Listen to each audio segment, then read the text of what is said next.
Hello. Okay, so this video is going to be in 3 sections. So this is section 1, and it correlates with section 1 of your classwork. So this is what your classwork looks like, and you can see section 1 variables on both sides. So my first example is going to be for this section. The steps for all the sections, on the other hand, is number 1, if you need to distribute, you are going to distribute. Number 2, you're going to combine like terms if there are terms to combine. Step 3, you're going to move all your variables. Most of the time with variables, it's a letter. Most of the time it will be X, but sometimes it might be Y or Z.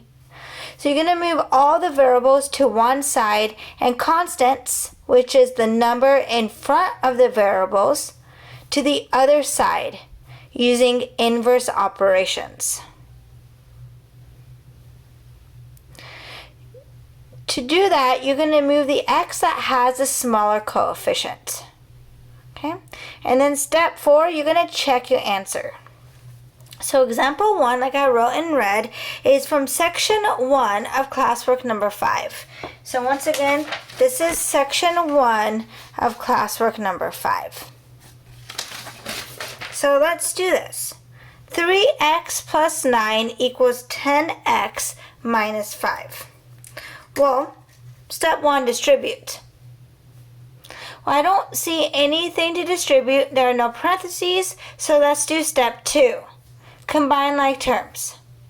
Can I combine the 3x with the 9? Nope. They don't share the same variable. This 9 does not have an x. What about this 10x minus 5? Nope. Once again, the 5 does not have an x. So step 3, move all variables x's to one side and constants, the number in front of the variable, to the other. Move the x that has the smaller coefficient. So is the 3 smaller or is the 10 smaller? The 3 is smaller. So I'm going to subtract the 3x. I'm going to draw an equal wall. And what I do on one side, I must do to the other. So I'm going to subtract the 3x from the 10x. 3x minus 3x, well, they cancel out. So I am going to be left with, let me just use a new pen. 9 equals 7x minus 5. And I'm going to make a little note here. This had the smaller coefficient. So we know why we moved it to the other side. Okay, so now we are left with 9 equals 7x minus 5. So now this is a two-step equation that you took notes on earlier. Well, I want x by itself, so I'm going to cover up this x, the 7x. How do I get rid of this negative 5? That's right, I'm going to add 5. So, and what I do on one side, I must do on the other. So now I have 9 plus 5, which is 14, equals 7x. I'm going to continue my number line, my equal wall. There we go. The next step, to get x by itself, right now the 7 and the x are being multiplied, so what's the opposite of multiplication? That's right, division. So I'm going to divide by 7, and I get 2 equals x. So now I solved for x. But remember, my step number 4 is always check your answer. So, let's see. By checking, I'm going to put 2 in for x.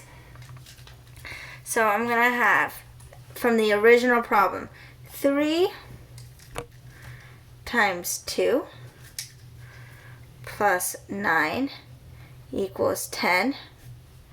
What am I going to put in for x? That's right, 2. And then minus 5, I'm running out of room. So now this is our classwork number 2 where we had to evaluate expressions. 3 times 2 is 6. 6 plus 9 equals, what's 10 times 2? 20 minus 5. 6 plus 9 is 15. 20 minus 5 is 15. We know that we did it. 15 equals 15. We can even put a smiley face. So we know that x equals 2, and it makes the original equation true by checking it.